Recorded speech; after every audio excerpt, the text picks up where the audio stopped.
And we are here. The grand finals are set. The teams are set. GeekFam up against Execration. Game one of hopefully 5 games, Danog. I'm looking for some crazy stuff to come out. I want some craziness. Do you think it's going to go to 5 games, or are you just hoping? I'm hoping. I think it'll go to 4 though. It's a nice, middle ground to be able to take. It's not I like probably think 4 as well. it's not like too crazy, right? Like it's saying, it's just like you said. It's a nice middle ground, not too low, not too high. It's okay. Well, this is something that's maybe they're viewing it as a bit of a response to the Marana. They held the Shanks. I'm assuming it's Shanks, although Bob's been able to do it as well. Tiny throughout the entire previous series, and against the Marana, it's one of those combinations that's actually pretty effective at bursting down. Assuming it's going to be a position 5, a hero that feels like it should be invincible considering the leap, right? You get a Nyx Assassin or a Tusk or a Clockwork, you're going to be able to leap away most of the time. Tiny, not so much. Avatos combo into the Soul Assumption, Marana can very easily die with that. Boys on GeekFam do have that opportunity to pick up the Pangolier, something they have put a lot of priority on. Geek Slate. Is that actually what it is now? Is it Geek Slate, not GeekFam? It says it in the game, so yeah, I'm going to go with that. That also is their Lilgun logo in the game. Should I? Well, I mean, that's not. I don't know. Well, as a newsbreaker myself, saying that GeekFam had bought Little Gun's DPC slot, looks like that might be the case. I found out because I was like, oh, I wonder who Little Gun have registered. I wanted to see if they'd gone with Sanctity or Kishka on the registration side, and then GeekFam's roster showed up, and I'm like, oh, that's weird. Maybe they bought it. So I just ran with it and hoped for the best, and I was right. So let's go. That's journalistic integrity right there. Okay, I'm very, very proud of you. Thank you. How closely do you think they were watching that previous series? I'm sure a little bit. Like nothing over the top, but you'd be definitely trying to pay some attention to what's going on and seeing if you can, talking as a team, sure, just warming up a little bit. But yeah, I'm sure they were paying some attention. Okay. I'm seeing Bounty Hunter across every single hero on this team, by the way, in their pubs. Okay. I'm glad you're researching that because I'm researching Geek Slate. Oh, man. I really doubt they're going to go Bounty Hunter against this, though. I mean, a Visage isn't really a hero that you're able to trade with too effectively.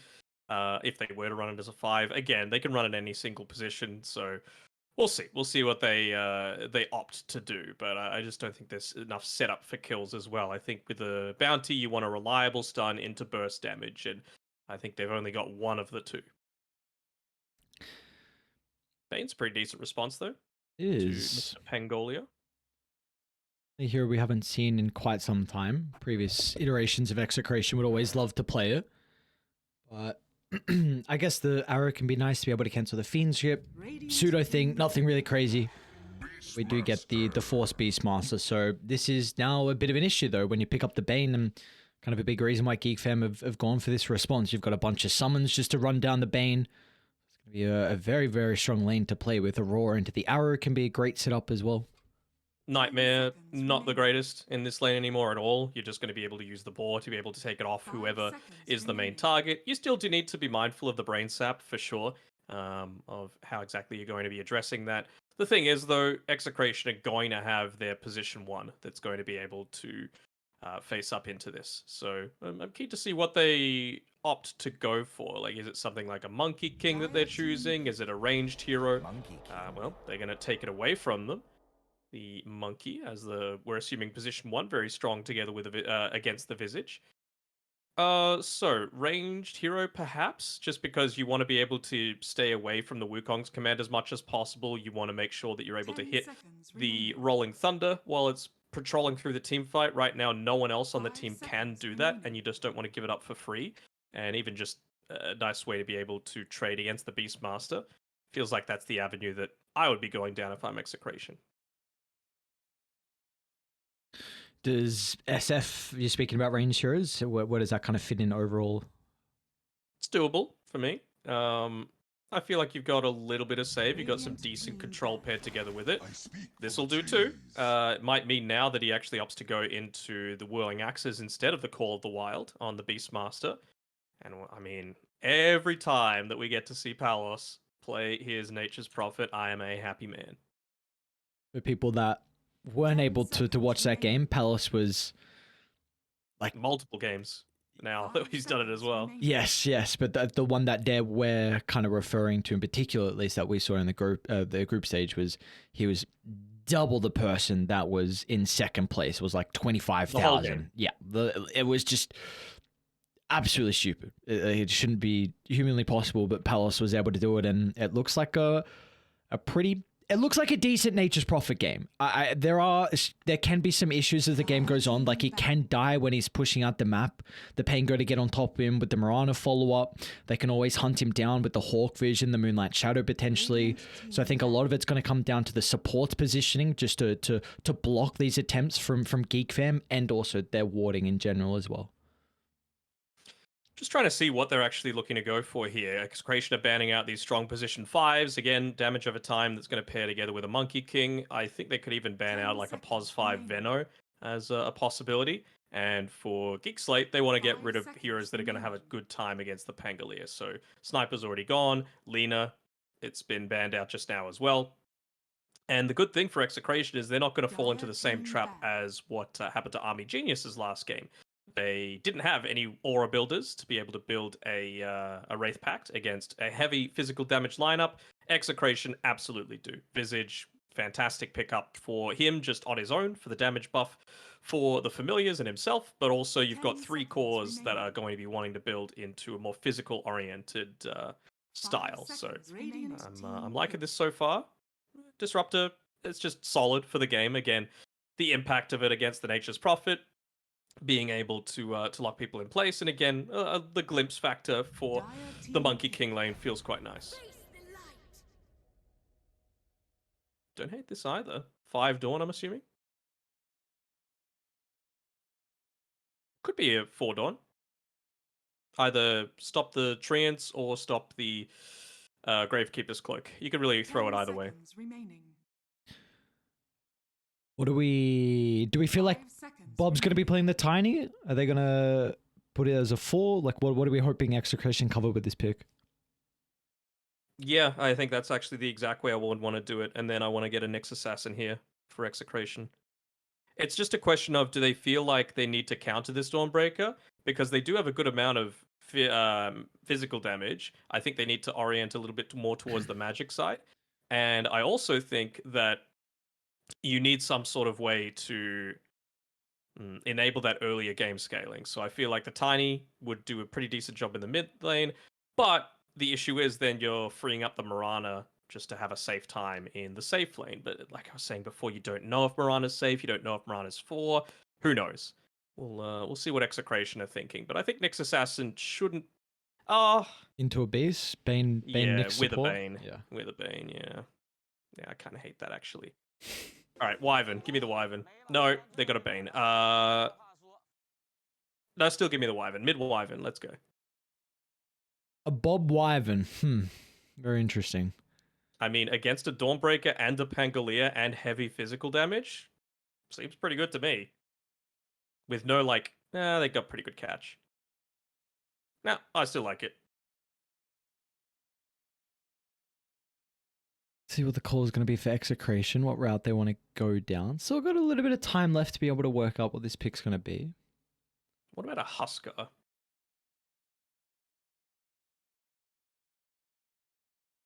Any Husker believers? Now select your heroes. All right. It might be terrible, but like, who knows? Who knows how this is going to work out? I think they were just like debating what's actually stronger for this game. Do now they just put the Dawnbreaker as a 5, right? It looks like it's still just going to be Roger playing it. All right, so be a 1 Dawnbreaker. Okay. So I think some of the advantage that the Nyx is able to provide Execration, even though we kind of spoke about the weaknesses with their support duo versus the Beast, is that you're very good to scout out, which I think was going to be really important to help with Pelos' positioning. You can play in front of your cores to make sure they do not get picked off by the rotations, which is really, really nice. And I think Execration going to have like a... Both sides have a really, really fast-paced lineup, but Execration also can do that as well with getting Bane setting up a side lane, then they should profit TPing and or Tiny blinking with the combo, and then Nyx can fulfill that same role as well. But once GeekFam get the ball rolling with the Helm of the Overlord, Execration are going to have a lot of difficulties with 5-man fights. So they need to get ahead early. They need to try and open up a tower, and then once that tower is gone, try and get some pickoffs, grow the net worth, grow the gold, and just make sure GeekFam don't have the map to farm where they can get those kind of team fighting items to then ball up. So I'm going to provide like a small counter to that. I feel like if you're using the Enfeeble on the Helm of the Overlord creep where they reach this big timing, I think it's not so bad, right? You're reducing its damage by half, which is pretty damn significant. Then suddenly this item that you've invested almost all of your gold into feels a lot worse for you. So I think that might be a pseudo way to answer it. But yeah, Execration are definitely going to need to find that right balance of what are they actually going to do when... This is going to put me off all game. They got the little gun logo. Geek Slate go for the push, right? They've got the Beastmaster. They've got a Dawnbreaker who's a very aggressive early on. Pangolier doesn't need many items either.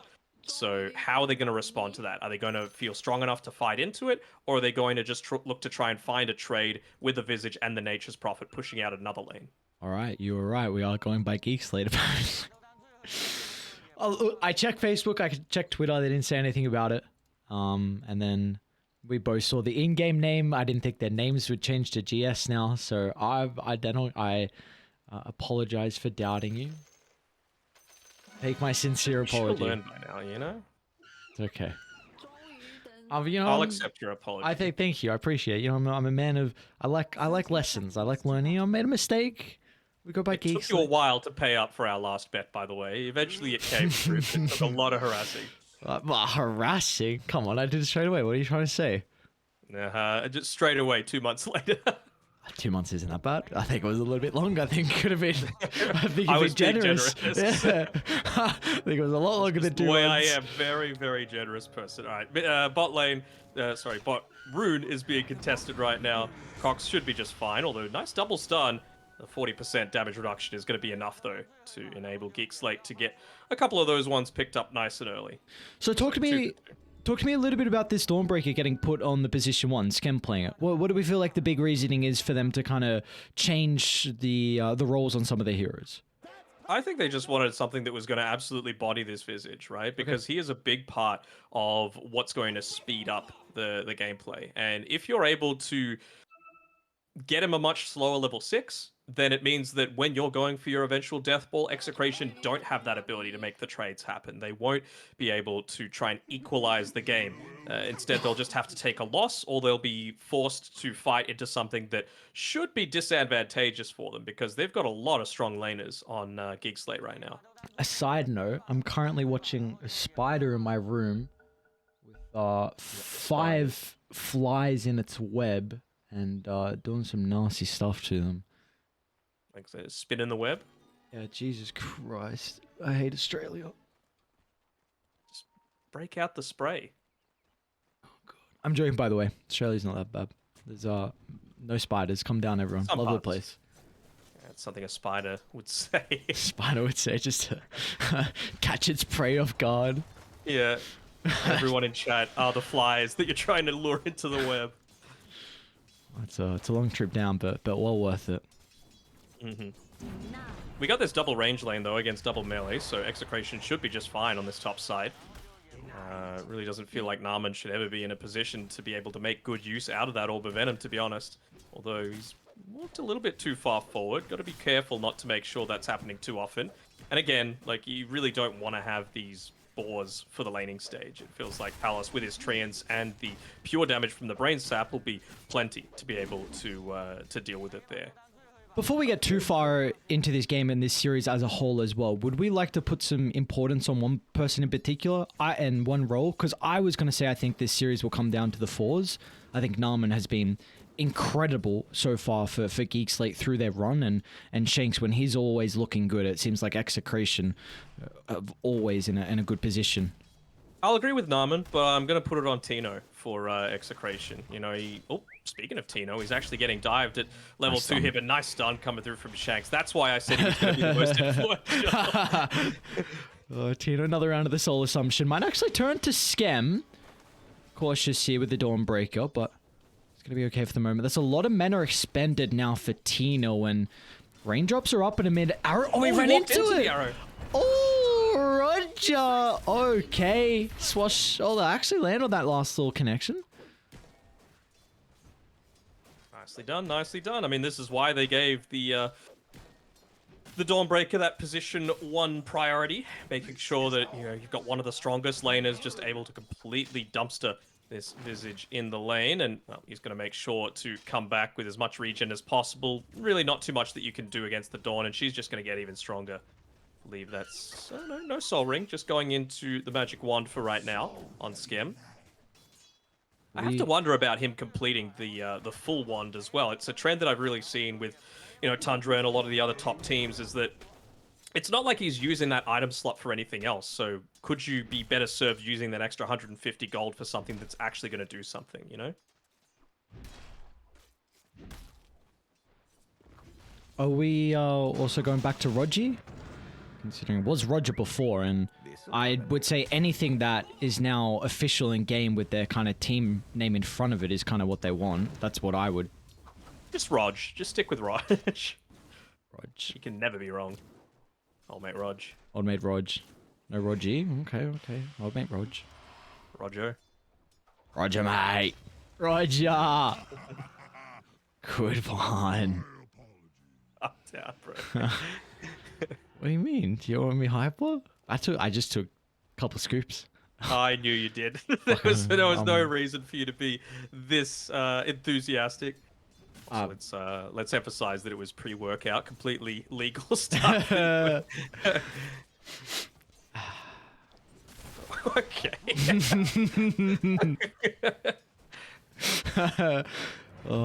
Looks like mid lane, you're going to rotate some supports to try and secure some rooms. Cox will have the top one to work with. Bob's going to have the water rune as well. So both mid lane is getting a lot that they would like. Of course, we're going to see them start to rotate. I think the Pango can easily with the Rolling Thunder. Carlo might be in a little bit of trouble, yeah. Yeah, Narman is going to try and hold him down with the Boundless Strike. Not really much Palos can do. Trying to get the right clicks going to maybe get a return kill afterwards. We'll be relying on the treants to hold Force into place, and well, that's not going to be the case. So nicely done for the boys up on Geek Slate. Yeah, surprisingly enough, just giving him over the free Jingu stacks as well was Palos there. The micro hasn't been as perfect as he has had in recent times, so wasn't able to secure the escape there on Force, and I mean, we've kind of come to expect that from him as well. For those that haven't been watching Dota for a little bit, Force is the old Execration Nico, and he was such a big part of their venture into the major stage back at the Animajor, taking out some pretty strong teams, just falling short of coming through, and he really hasn't put a step wrong since. No, it's really been a person I've had kind of close eye on, considering all the C games that we've casted. Someone I've really been impressed by with a lot of his performances. Always a treat to watch, Force. Big part of the success of the old Polaris roster as well. Yes, without a doubt. Speaking of Force, we've got a Boundless still to work with. Palos, a bit too late on the Sprout. Regardless, they could have cut the tree down, so another kill up top. Force doesn't have the greatest mana to be able to use with the Catapult Wave. Yeah, lane's going very well so far, but again, it's another one of these instances that even when Palos isn't getting the kills, he always finds way to pick up the farm. So giving that kill over to Force, that's really the only thing being the difference maker there, is he might be going for a bit of a backstab here, but just already on the move was the Beastmaster. Looks like he might be able to get back to safety, but Carlo's just a little bit too slow, so he won't be able to get the Nightmare off. Oh, they're going to turn it around, maybe? Narman's looking to put his attention onto Palos. Tiny is starting to TP into the area. Should have the damage Oh, the required bait. to be able to secure some kills. Even lands the combo onto 2 as well. So Bob gets the maximum amount of damage out of his abilities.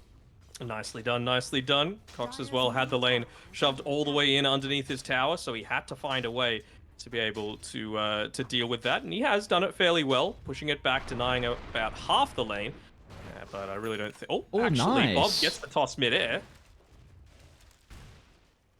Should be just fine, though. Dire's middle tower is under attack. That's a nice little recovery for Palace, though, right? After that death that he sustained previously, was about 300 or so behind the Beastmaster. He's gone right back ahead, 200 in the green. What do we feel like GeekFam are going to try and do with this Solar Guardian coming up pretty shortly for Schem? Is there a play that they would be considering? I mean, it's probably just going to need to be around that level 6 on the Beastmaster as well, right? Where you can maybe make a dive in happen with Narman, get the stun out, and then even if you get the perfect Nightmare, you're still going to be sustaining a ton of damage, both from the damage over time from the Solar Guardian, as well as the eventual Celestial Hammer to come out afterwards. So it's not like Nightmare is going to be that saving grace. Would you like it at a specific time, or just as soon as 6 is ready? Could you be I think waiting? as soon as 6 is ready is Okay. fine. Like, if you used it immediately, then you'll probably have it up for the 10 minutes anyway. So you could take advantage of both a kill onto the Nature's Prophet, as well as for that pushing potential. And Palace knows that this is about to come. If he's got level 6, they've probably got it coming up very shortly, or already do. So that's why On the he's playing a river. little bit more defensive. There we go. It's going to come out actually to try and get the kill onto the Tinies. Even the arrow for good measure. Multiple heroes from the boys on Geek Slate to try and slow down Bob's game, and that's important. If you can minimize his blink timing, it's a lot of kind of the playing potential across the map on Execration. I wonder if Palace chooses to go back to the lane now, though, with everything that was just used. You know, Rolling Thunder, Solar Guardian. You've still got the Primal Roar available, and of course, that into the arrow is going to be a huge amount of damage. But I just don't think you can afford to give this one up for free too easily. I think you're going to force them to need to wait for that siege creep timing if you're going to feel anyway satisfied about delaying this game enough that your pushing power really comes online. I think maybe now that they see the Tiny TP mid, they might feel a little bit more, yeah, a little bit more confident to go for this play. Well, Execration, they're going to try and stop that short, though. They will smoke once they shove out the mid lane, and they're already gearing up to be able to defend this top tower. I wonder if they recognize this, because they've got a observer ward in the bottom side of the river, and they've got one right next to Palace right now, and Bob hasn't shown. So they should know that there's some kind of movement coming, but Force is going to get caught. That he will. He's got the raw potential to turn around. Maybe the Boundless Strike will give him an opportunity to play with the ultimate. Skem's even going to look to try and TP in as well, but the Centaur Conqueror holds him down. But now as soon as the Rolling Thunder comes out, Execration have no business with continue on through the team fight. They should be able to chase down Shanks, as meanwhile Cox also gets to clean up onto the Bane. So in the end, I believe it'll be 3 members going down, as Schem is rewarded for the kill. Now it does open up bottom, so instantly Tino and Palace in combination together will be able to get a tower. Yeah, that's what they needed to do, right? They recognized that early on their pushing power, as well as their ability to defend towers, is so much weaker. Force, of course, he was going to be able to get this one, but the fact that they were able to get something in exchange, it's a silver lining. It doesn't feel great because you had to give up 3 heroes for it, and I honestly don't think Geek Slate knew that that was happening. It was just some really fast reactions coming through. Palace just trying to force someone down bottom and then perhaps make a play around that mid lane with the siege creeps. Narman's there to stop him. I think he just wants to stay in these trees, and when the TP starts to happen from Palace, interrupt it. Good position from Shanks. Pops the smoke, so he sees Cox along with Roji looking to try and move down bottom. Trying to catch Palace off guard, like you were saying, wanting to try and force some reactions. And liking this tree dance being maxed out by Narman as well. He is a more greedy player in general, so that's going to enable him to pick up a lot more of that farm, but also means that he can deal on his own with a bit more of this split push. yeah, that's actually because now you've got really multiple heroes that can. The Dawnbreaker can play across the map and always have that global potential. Monkey can easily connect with how mobile he is, and the Pango can easily clear waves as well. So Execration, like often a Nature's Prophet lineup really has this big advantage where you can kind of pull the team across the map very easily, but I don't know if they'll be able to play with it as much in a game like this with the draft that we see out of Geek Slate. Especially once Monkey gets to level 15, right? I would assume that he's going to go the Tree Dance cast range and just be able to roam across the map very easily, even if he has to expend his TP. And is there even any items that you'd like to see Narman go for? Because the position for Monkey King build can be very, very versatile. Yeah, I think just something that's going to provide him a bit of regen is going to be pretty solid. I mean, he's got the crown right now, so is he going to go down the route of like an Atos or maybe into a Meteor Hammer? Yeah, Just Atos use it seems up. like the build. See what they can get out of Geek Slate. Look at the potential from Cox all the way to the back line. Can they address the Bane before he's able to play with the Fiend's Crypt to be able to mitigate Cox's impact? And they do just that. Beautifully done on Geek Slate, but they might have some difficulties with catching up to Bob as the boys, they're starting to funnel into the neighborhood. As Shanks lands this storm, the damage is plentiful and now Skem's in trouble as well, but he will just make it up the high ground. So in the end, Execration, they lose 2, but at least they do get a kill onto the position to Pangolier. I'm pretty sure Roger and Force got a kill onto Palos up top though, so very well worthwhile. As Force just continuing to keep that top lane pushed in.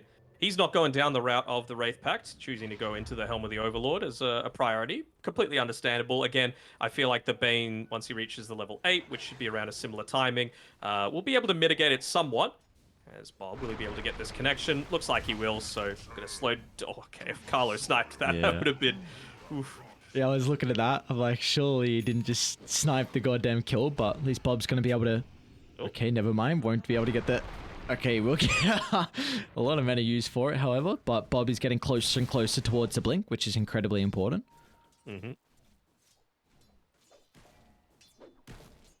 It's not like they don't have the heroes that are going to be able to take out the Wraith Pact totem either, right? You've got the Mirana, of course, with the Leap for the increased attack speed. You've got a Beastmaster, almost maxed out the Inner Beast already. So if the positioning isn't perfect from Tino, then a big portion of your net worth is going to be wasted in some of these team fights. The Familiar's going to see him in the tree line. Shanks. Ooh. Very close. Narman forcing a little bit of attention down to bottom though, so it's opening up the map, but they're not really getting too much, just continuing to farm. There is a big stack at the triangle that it looks like Skem and Cox are going to be able to farm together. My computer nearly couldn't handle that swashbuckle and the shield crash either. Damn, you got a freaking potato PC, what's going on? I don't want to hear about it, you're the one always complaining. Radiant's middle tower is under attack. Imagine me complaining? Dire's top tower Never. is under Never. attack. What do you mean? Radiant are scanning. Sure, a generous benefactor would send me a new video card. Of course you're begging. Dire's middle Classic. tower is under That's not attack. begging, it's just a suggestion. Sounds like begging to me. It's pretty good timing out of the Diffuser Blade on Cox, second in net worth. 100 loss, it's on the dot. Even got the Tumbler's Toy to work with as well, so see what they can make play. They got their ultimates at the ready for Geek Sleep, but Execration will be able to combat this if they are in the neighborhood. A blink now completed for Bob's Tiny. I like how they're positioning Roger here. I mean, he's the one to start nuking the wave, but they give the farm to Force, and Roger's just putting himself... Sorry, Rojo is putting himself in the way as well to make sure any kind of smoke ganks just get... smoke ganks get caught out, because he's so close to that Helm of the Skem Overlord, should just know he's nearby. They're going to get the proc of the neutral creep, but he doesn't run away fast enough, so Power's even going to look to TP in as well.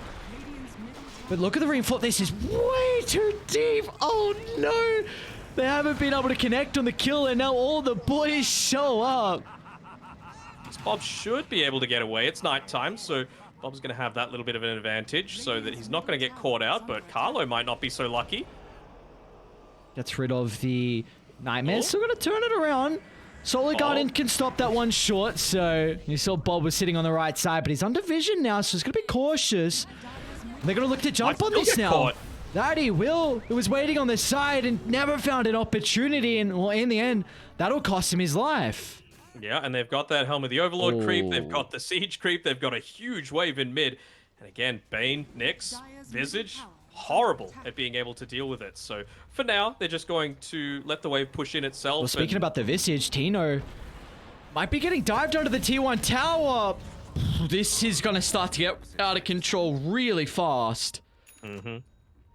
We haven't really seen the Nyx have its true value, right? The reason that you picked this up was to be able to have a counter against the Dawnbreaker, but every single Solar Guardian usage has just been where the Nyx isn't. It's been pretty good scouting out, or they're just waiting very patiently for that Carapace to come through because they got pretty tanky heroes, and Narman's rotations can't be discounted either. Many great Boundless strikes just providing that extra couple of seconds that they need. They need to try and get something out of this blink on Bob. This is an item that is solely based off the back of kills, and if you're unable to find them, then Tiny's net worth is just going to plummet down.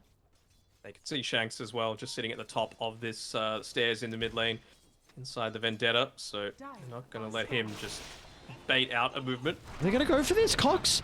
He's fine. Gets a shield crash off, and gonna look to retreat now, but Cox might turn. He's got the Rolling Thunder to work with. Carlo's nearby to be able to offset the Pangleer's potential, but they're starting to wrap from the northern side as well. We're under a looming threat, but actually wants to go back to help with the push from Force, so how do you address this? Arrow? Oh, the arrow! No way! Whoa. That was blind. Oh, no. Now what do? Raw to hold him inside the Fireball, and they're starting to move top. Bob at the ready. Radiant are mirroring this movement, though. He's underneath the Hawk. There's nothing Bob can do, but maybe there is. What a blink timing, but Narman, look at him leap on down. Avalanche to hold them back. They won't continue on for more, but a T2 tower going down at pre-18 minutes. Yeah, and they're pinging Roche. They say, we've got pretty decent vision. We've removed a lot of theirs, and there's we've a got DD. control over the outpost. And there's a DD. Sure, why not? Just everything going the way of Geek Slate right now. What an arrow, man. Oh, damn, Rogi. Oh, damn. He's got a mech now as well, so that's going to further help this ball potential. How do you actually don't stop them? I don't see how Execration do.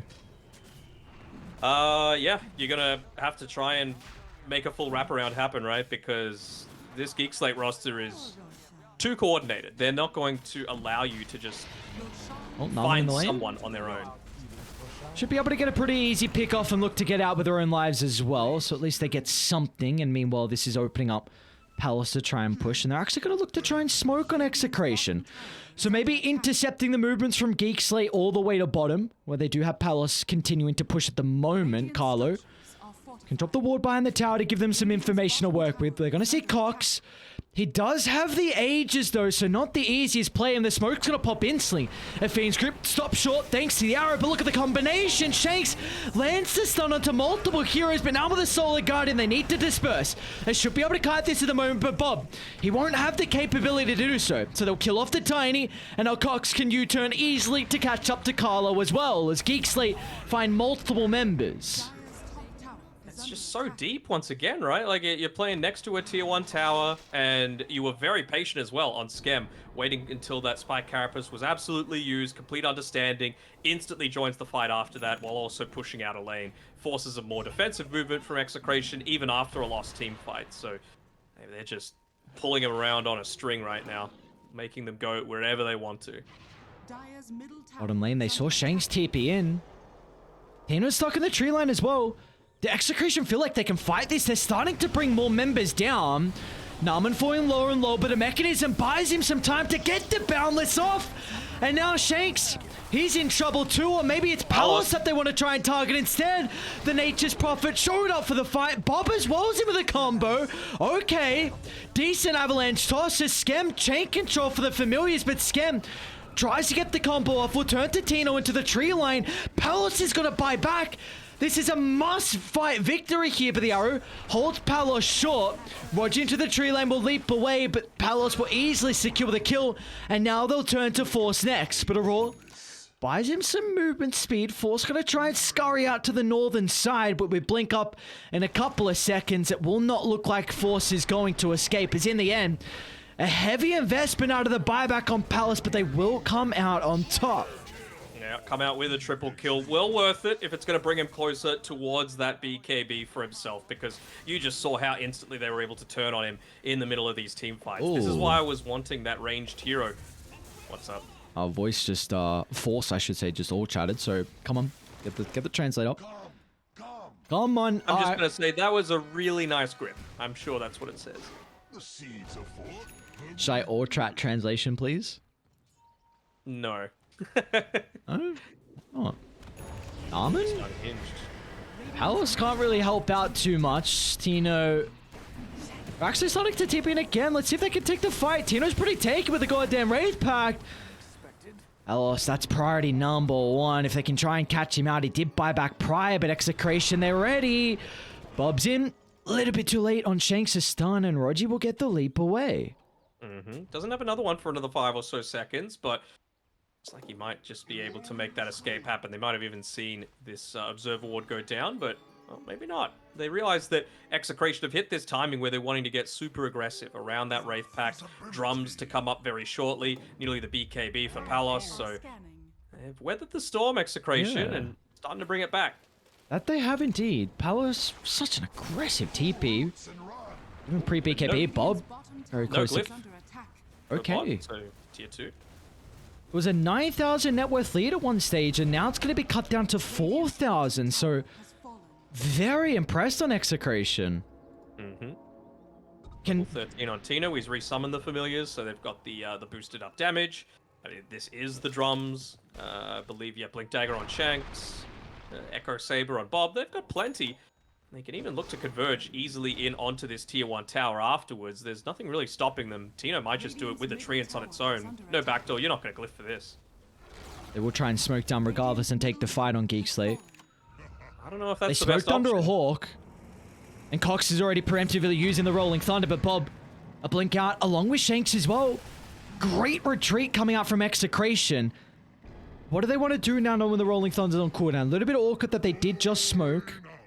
You got another one? I don't think so. Bane's still under the cover of it, but I think you're going to want a little bit more than that to get the true value out there. But just see Palos, give him a few moments, and he will make so much out of it. It was only just a couple of, about a minute or so ago that I said he was close to the BKB. He's already got it, plus another 1,000 gold. Wow. All right. And that level 20 talent's actually going to be really impactful against the Pango. I mean, I suppose even, that's really the main one, but even just holding the Dawnbreaker in the middle as well, some of these fights could be really important. So we'll see how fast he's going to be able to get towards that 20 talent. But are we expecting... Well, that is Geek Slate. Moonlight Shadow, they're going to haste...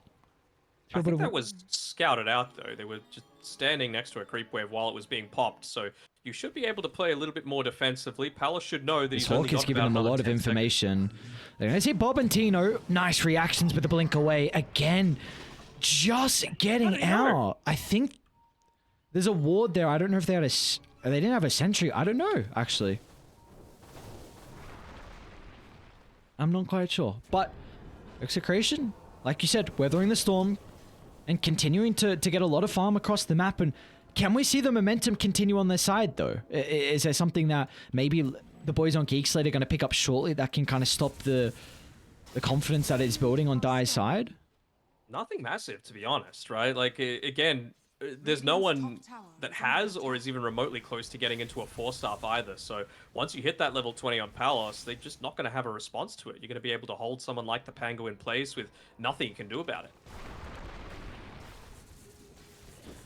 Give him Bob some time to continue with his farm as well. I was a bit concerned at one stage of the game on if he would be able to scale, but he's got that Echo Saber completed, working on the BKB, and this is definitely a hero that will get to the late game if you're able to find the net worth.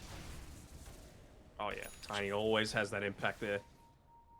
Shanks again is in a pretty good position to scout out these movements up top, so another kind of gank avoided. They didn't moonlight or smoke for it, but 3 heroes up top and they don't get too much out of it. So Execration doing a really good job to pull Geek Slate across the map. Not the greatest use of the Wrath of Nature, so they're not going to be able to fight as effectively for the next little bit. That's the big strength of this Execration roster. They have plenty of burst potential, from the Avatos combo to the Wrath of Nature to the Soul Assumption and everything else in between. But once that Wrath isn't available, it does feel like they're significantly weaker. It's kind of telegraphed that they're going to be playing a little bit more defensively, and that's why Palos is now playing inside of his own triangle as opposed to deeper on into the lanes. They scouted him out regardless. Hawk patrolling past him. Do they have any smokes? And that's the big thing, right? It's not like they have an endless supply of them on Geek Slate to be able to catch out this pesky Nature's Prophet.